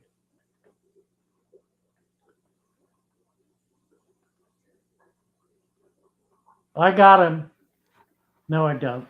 That's Carlson Lee Sleeper. Sorry. General Lee. Yeah, I haven't found him anywhere. Let me go back to the bottom and see. See, Strata Cornwall said that generally is the one who got banned. He needs unbanning. Oh, that He was a got mistake? banned. Okay. Oh, he Yeah, got banned over on Discord. he got banned by Elite Gamer. Elite Gamer just timed somebody else out. Elite Oh man, Gamer. there's got to be a way to get this guy. And they just blocked Dean because Dean ran in here and said it was a mistake, and they just blocked Dean too. That is wild. Well, that is just Oh, rude. yeah, way. Paste the Let's channel see. URL of the user to add. How do we do that? Yeah, I'm not sure. I gotta find the gamer. Got an idea. So the General Lee was somebody who was That was a blocked, not mistake. Yeah, that okay. was somebody that got blocked by him. See. Elite Gamer.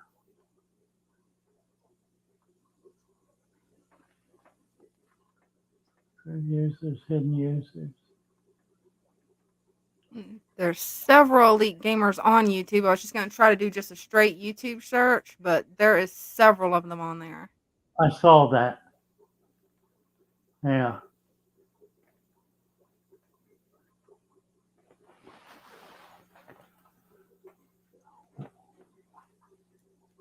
Huh. Well, this is an interesting problem, isn't it? Yes, sir, it is. Gotta figure out. There's got to be somewhere on here to block him.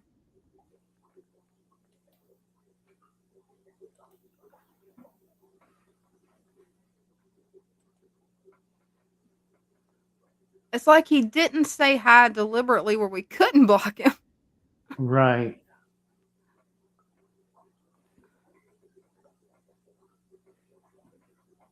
It makes me think he's kind of scared to actually post something because he knows we will. Right. Oh.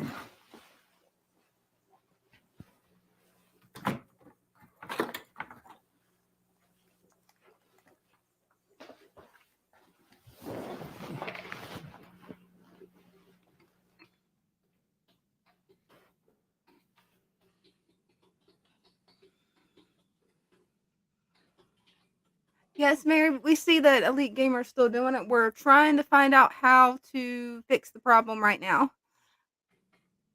I just can't quite see where he's at. Hmm.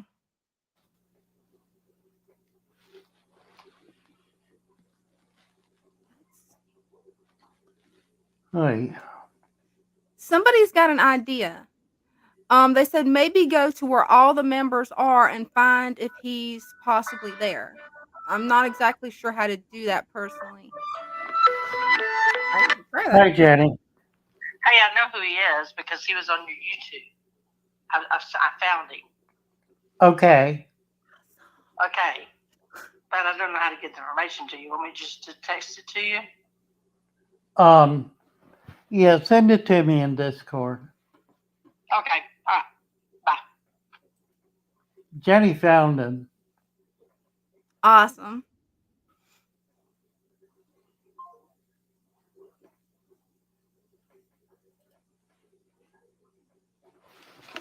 Let's see. No, she hadn't posted it yet. Let me see.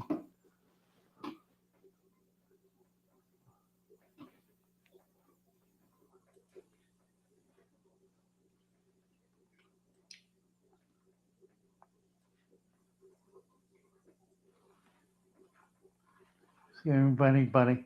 But we all these geniuses in here ought to have a way to deal with it.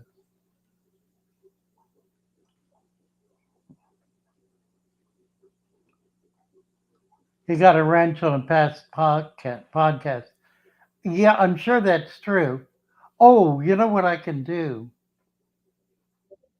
I think I think YouTube lists every subscriber.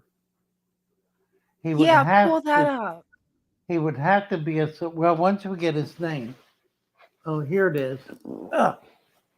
Elite Gamer?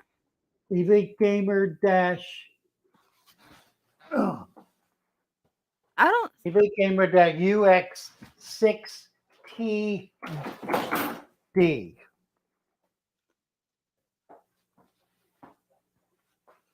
And I'm tripping all over myself here.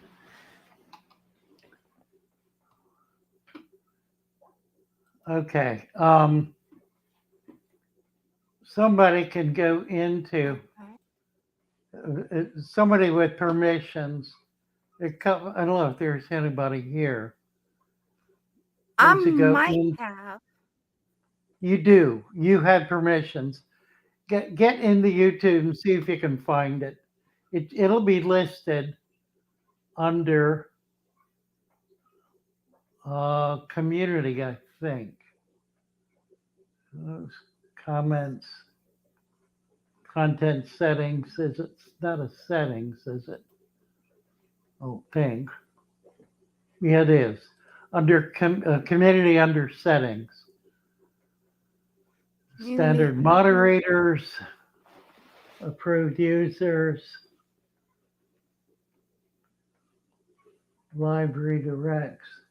It doesn't have the list of subscribers. How do you get that? There's another way to get it, I think. Um, should be under dashboard, summary, channel analytics. It's not that.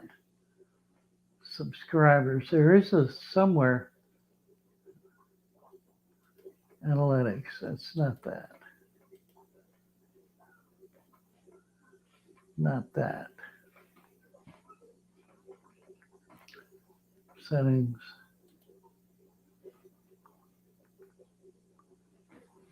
Creator demographics for most of the agreements. Permissions, defaults, channel. Feature eligibility. Keywords. That's not anything that's helpful. I don't know. We need to find it. Yeah, we do. I'm still learning how to use Studio, so I'm looking around just to see if there's anything where the subscriptions are. John Direwolf. Let's see. John the Hacker. John the Hacker. Dire Wolf. Oh, this is old. Dire Wolf. Open in sidebar. Yeah, I'm not seeing anywhere to actually see exactly who's subscribed or who's exactly watching. Dire Wolf. I remember Dire Wolf. This came up a while back. Settings, community, I think. Let's see. Cromwell was Huh. saying that studio settings and then community is what he thinks. So let's see.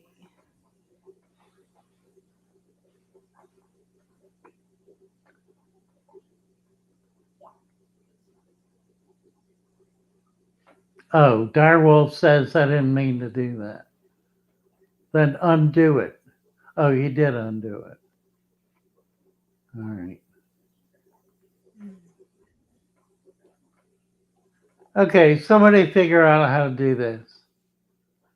This didn't happen until Dina came on board. We need to Right? ban. We need to ban Stan Pittman. That's what it is. That's Digger Dig also timed out for 60 seconds. Now he can time out. Can he do anything else? I don't think so.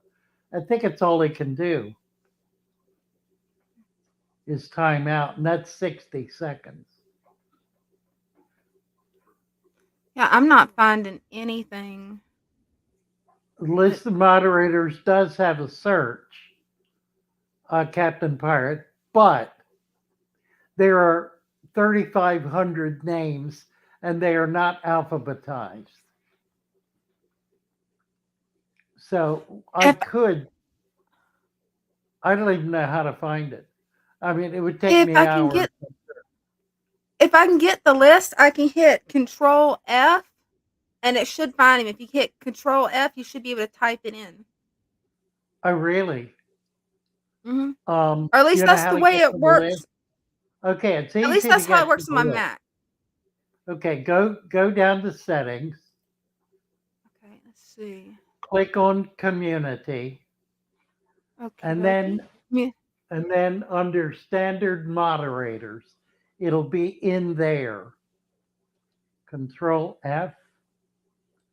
See, I don't even know how to do that. I don't know how to do anything in that box. I'm not able to get the box to come up. But if you hit You know oh, what I can do? I hate to do this. With the click of a button, I can remove all standard moderators. Let me I- not do that, because what that would really mean is I would not be able to go back to giving everybody a wrench. I would have to surrender that. And I'm really not ready to do that, although I'm recognizing that if this can happen, it creates a situation that there's no simple workaround.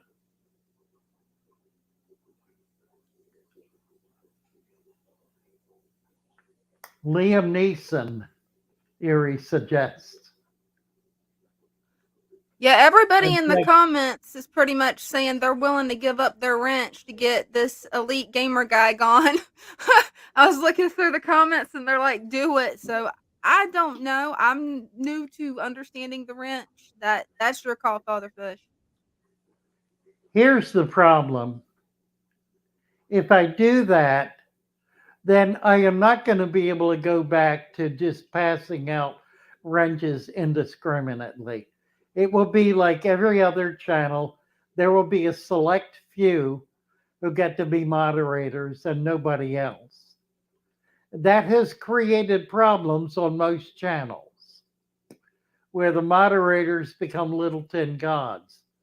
I've avoided that by doing it this way, but it looks to me like somebody has figured out a way to defeat doing this. They sent us the URL. We've got it. I'm messing it to you through Discord, okay? Because we got it. Somebody found him. Take me a second to get Discord up on my computer, but I'm sending it directly to you, Felder Fish. And then you can just ban that one guy. Let's see. I don't know how to ban them. Paste. Let's see.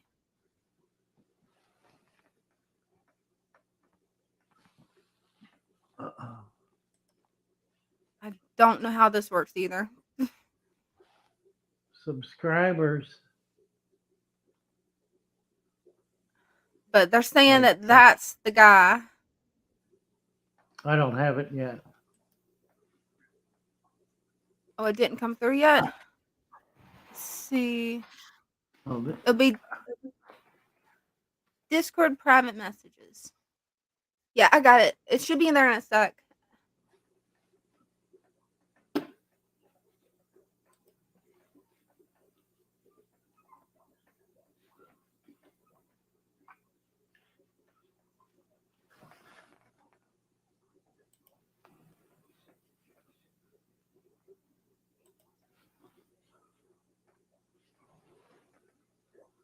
I'm not getting it.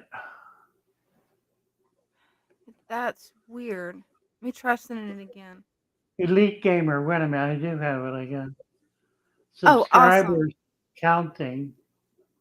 Yep, that's the guy that we're supposed to get rid of, but I'm not sure how to get to him from his URL. Whenever I click on it, it just comes up his YouTube page and talks about subscribing, which this guy's not getting a subscribe from me. He does have videos. Report user, though. That I can do. Let's see. Harassing and cyberbullying.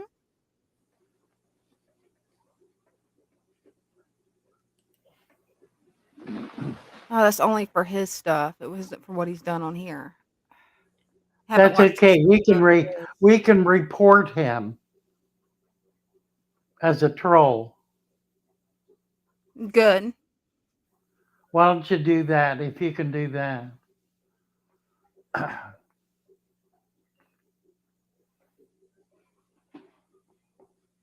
see what we got. Okay.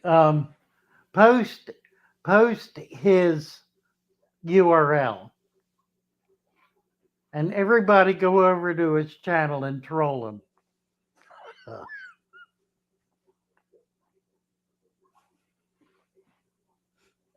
Or ban him or report him. Post him twice. Report him.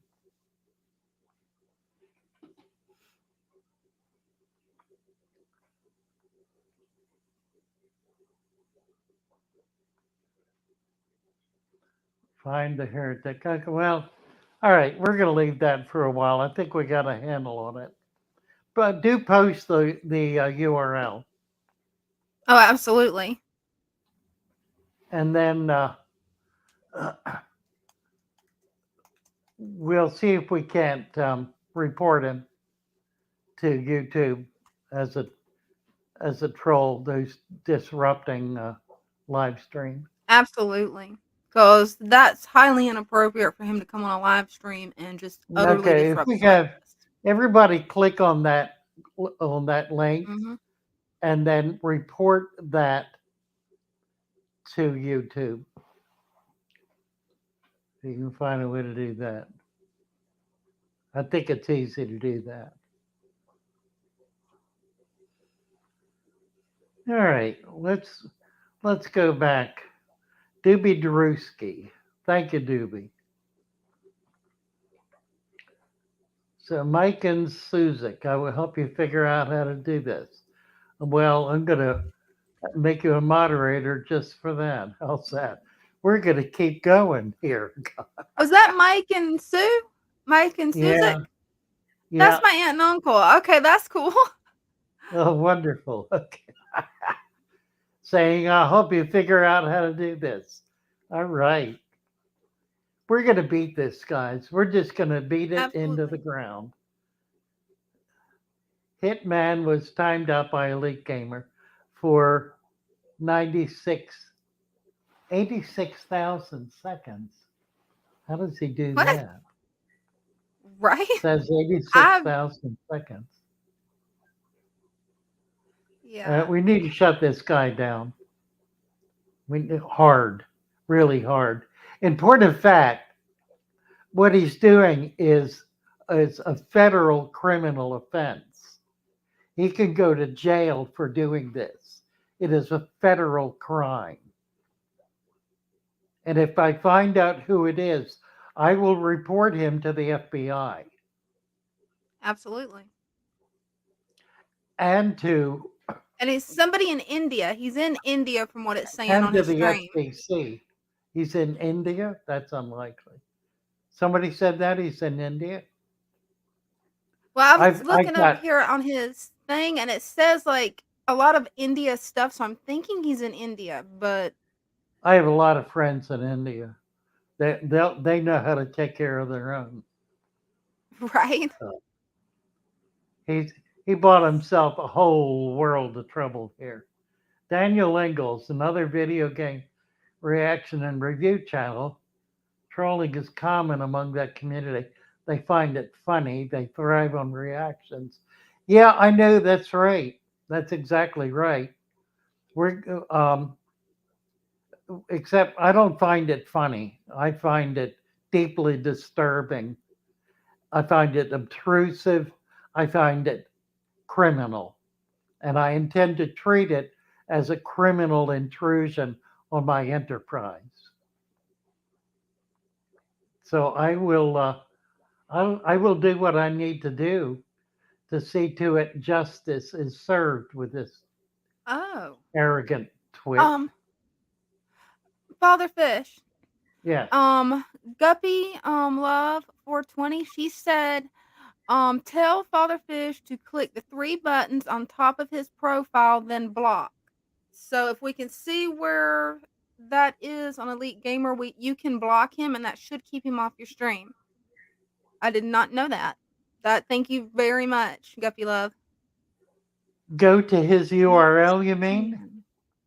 Yeah, is it the URL, Guppy Love? Because I'm on his page and I was looking for 3 buttons to block and I don't see it. Yeah, I think he would have to have a post for us to be able to do that. And he's not made a Yeah. post.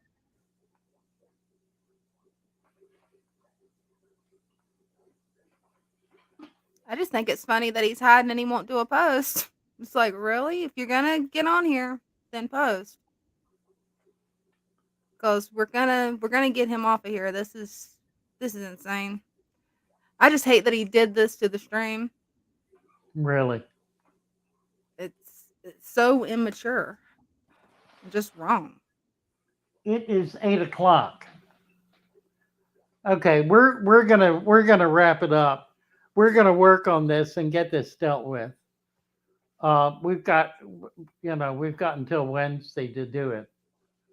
And we're gonna shut this guy down.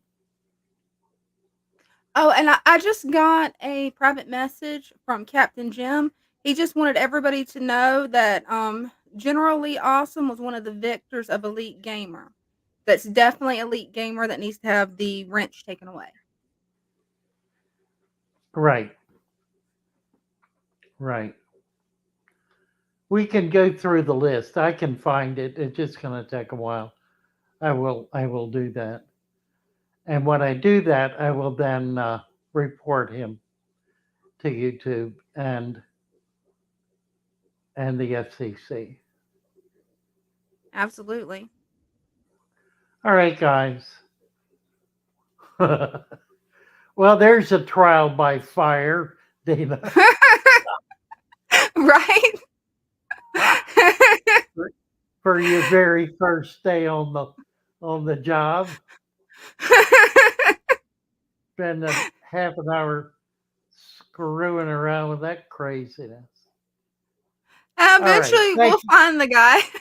We will, absolutely. Yeah, we'll get it straight. My apologies, guys. Um, And we're going to try to keep going the way we're going if we can. So in mod Absolutely. list, Most Jess, I can do that. The problem is there are nearly 4,000 names, and they're not alphabetized, and there's no easy way to find it other than going through that entire list. So I will do it. I will if do there's a it. way I can help, let me know. Just let me Well, know if you there's can any kind of way start I can help from this end. start at the top. I'll start from the bottom and work up, maybe. You Hey, start from the that'll top work. more and work down. I'll start from the bottom and work up, All right, and that we'll sounds meet like in a the plan. middle. All You just need right. to send me where exactly I can find this, and I will help. Okay. Well, hang on. We're gonna All hang right. up and then we'll talk through it. God Yes, bless sir. you all. Love you all. God bless y'all. Bye for now. See you. Bye, y'all. See you Wednesday.